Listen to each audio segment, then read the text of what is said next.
좋은 아침입니다. 우리 찬양하시면서 아침 제풀 함께 드리시도록 하겠습니다.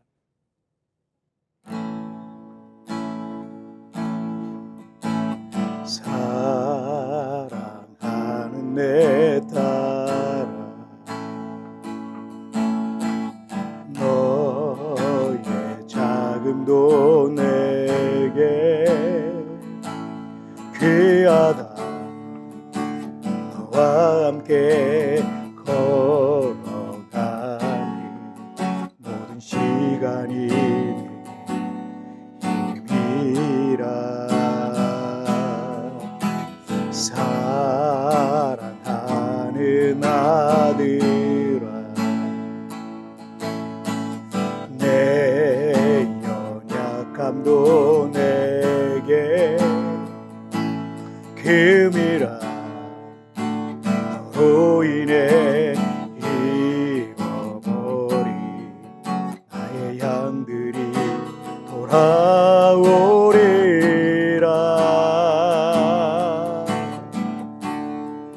조금 느린 듯해도 기다려주겠니? 조금 더딘 듯해도 믿어줄 수 있니? 네가 가는 그게 절대 잊지 않으리. 나와 함께 가자. 앞이 보이지 않아도 나아가 주겠니? 이해되지 않아도 사랑해 주겠니? 너의 눈물의 기도 결코 잊지 않으니 나의 열심으로 이루리라.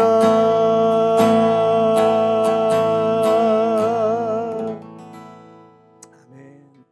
자, 우리 같이 기도하시겠습니다. 하나님 아버지 감사합니다. 오늘 이 아침에도 우리 하나님 앞에 예배하며 하루를 시작합니다.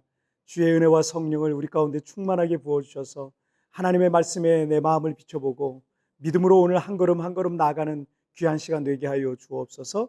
감사하며 예수님의 이름으로 기도하옵나이다. 아멘. 오늘 우리에게 주신 하나님의 말씀은 누가복음 18장 1절부터 8절까지의 말씀 제가 봉독해 올리도록 하겠습니다.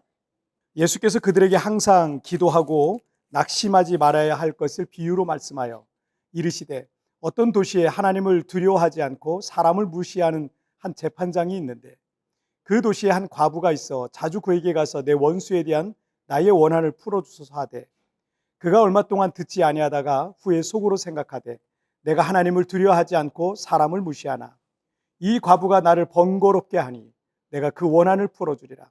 그렇지 않으면 늘 와서 나를 괴롭게 하리라 하였느니라. 주께서 또 이르시되 불의한 재판장이 말한 것을 들으라. 하물며 하나님께서 그 밤낮 부르짖는 택하신 자들의 원한을 풀어주지 아니하시겠느냐? 그들에게 오래 참으시겠느냐? 내가 너희에게 이르노니 속히 그 원한을 풀어주시리라. 그러나 인자가 올 때 세상에서 믿음을 보겠느냐 하시니라. 아멘. 자, 오늘 본문은 예수님께서 기도에 관한 교훈을 비유를 통해서 말씀하시고 있습니다. 1절 말씀을 보시면 예수께서 그들에게 항상 기도하고 낙심하지 말아야 할 것을 비유로 말씀하여 우리가 하나님 앞에 기도할 때 하나님께서 응답하신다는 것을 우리는 알고 또 우리 믿고 있죠. 하지만 기도하는데 응답이 없을 경우에 우리는 기도하기를 중단하게 되기도 합니다. 그런데 예수님께서는 기도를 중단하게 되는 이유가 낙심이라고 말씀하고 있어요. 낙심의 한자어를 살펴보니까 떨어질 낙자에 마음심자를 사용하고 있습니다. 마치 사람이 어떤 일을 하다가 쓰러지면 아무 일도 할 수 없잖아요. 위에 있어야 될 심장이 떨어졌다라는 그런 의미를 갖고 있는 거예요. 시도해보고 도전해보고 또 해보는데 안 될 경우에 우리는 이 마음이 상하게 되어 있습니다. 이 낙심의 상태에는 뭘 다시 하려고 해도 쓰러져 있기 때문에 할 수가 없는 거예요. 예수님의 이 비유에는 두 사람이 등장하고 있는데 한 사람은 2절에 보니까 하나님을 두려워하지 않고 사람을 무시하는 한 재판장입니다. 이 사람은 공정하고 공의로운 이 재판장이어야 했지만 그는 불의하고 나쁜 사람이었다라는 걸 알 수가 있죠. 그리고 3절에서는 억울한 일을 겪고 있는 불쌍한 한 과부가 등장합니다.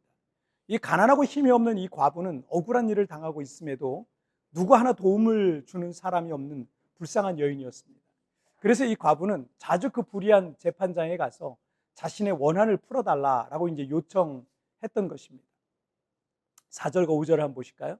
그가 얼마 동안 듣지 아니하다가 후에 속으로 생각하되 내가 하나님을 두려워하지 않고 사람을 무시하나 이 과부가 나를 번거롭게 하니 내가 그 원한을 풀어주리라. 그렇지 않으면 늘 와서 나를 괴롭게 하리라 하였느니라. 불의한 재판장은 그리 좋은 사람이 아니었기 때문에 그 가난하고 불쌍한 과부의 요청을 들어줄 마음이 전혀 없었습니다. 그런데 이 과부의 이 끈질긴 요청을 들어주지 않으면 불의한 재판장을 계속 번거롭게 괴롭힐 생각이 들었던 거죠. 그래서 내가 귀찮지만 이 과부의 원한을 풀어줘야 되겠다라고 이렇게 말하고 있는 겁니다. 자, 7절 한번 보시면 하물며 하나님께서 그 밤낮 부르짖는 택하신 자들의 원한을 풀어주지 아니하시겠느냐, 그들에게 오래 참으시겠느냐 라고 말씀하고 있죠. 이 불의한 재판장도 포기하지 않는 끈질긴 불쌍한 과부의 원한을 풀어줬는데 하물며 하나님께서 당신의 택하신 자녀인 성도가 밤낮 부르짖는데 그 원한을 풀어주지 않으시겠느냐라는 말씀이죠. 자, 그리고 8절을 보시면 내가 너희에게 이르노니 속히 그 원한을 풀어주시리라. 그러나 인자가 올 때 세상에서 믿음을 보겠느냐 하시니라. 하나님께서 끈질기게 포기하지 않고 기도하는 성도의 기도를 반드시 응답하신다라는 것입니다.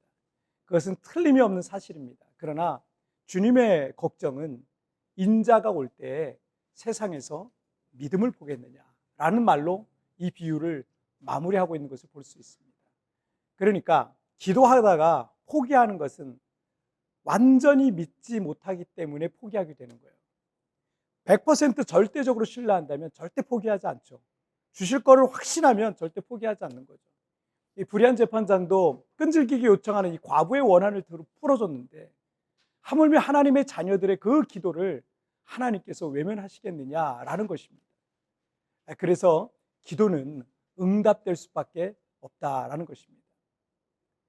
주님께서 이 비유를 통해서 우리에게 세 가지를 말씀하시고 있거든요. 첫 번째는 기도를 포기하지 마라라는 거예요. 그리고 둘째는 뭐겠어요? 100% 믿고 기도하라. 그리고 셋째는 이걸 꼭 기억하라는 거죠. 기도는 응답될 수밖에 없다라는 겁니다. 우리가 기도하다가 포기하는 이유가 여러 가지가 있을 수 있겠지만 그 중에 하나가 이 방법 말고도 다른 방법이 있지 않을까라는 생각 때문이에요. 그런데 오늘 본문의 이 불쌍한 과부에게는 다른 방법이 없었던 겁니다. 그 재판장이 불의하다는 소문은 이미 그 마을 사람들이라면 모르는 사람이 없었을 거예요. 그 여인도 알았죠. 하지만 그 재판장 외에는 이 문제를 풀어줄 수 있는 사람이 아무도 없었던 그 여인의 간절함과 절박함이 있었던 겁니다. 기도하지 않고도 빠져나갈 구멍이 있는 것 같고 하나님께서 도와주시지 않아도 해결할 수 있는 다른 방법이 있으면 굳이 간절하고 절박하게 기도하고자 하는 마음이 없는 겁니다. 물론 다른 방법으로도 뭐 할 수 있을 거예요. 하지만 우리가 기도할 때 하나님께서 반드시 가장 선한 것으로 응답하신다는 100% 순수하고 절대적인 믿음이 있으면 그런 사람은 기도할 수밖에 없죠.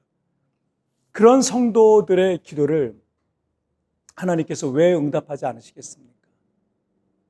하나님의 열심이란 이 찬양의 가사 후렴에 우리 아까 부르셨지만 이런 가사가 있어요. 조금 느린 듯 해도 기다려주겠니? 조금 더딘 듯 해도 믿어줄 수 있니? 네가 가는 그 길 절대 헛되지 않으니 나와 함께 가자. 앞이 보이지 않아도 나아가 주겠니? 이해되지 않아도 살아내 주겠니? 너의 눈물의 기도 잊지 않고 있으니 나의 열심으로 이루리라.